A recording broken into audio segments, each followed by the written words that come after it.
আর্জেন্টিনার match knockout পড়বে Cape ভার্দের সাথে।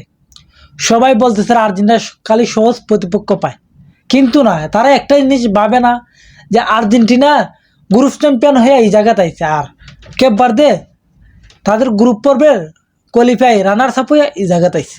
এই জায়গাতে আসার কথা আছিল কে সৌদি বা উরুগুয়ে আসলে তো আর আজকে এই বিতর্কটা তৈরি হয় না।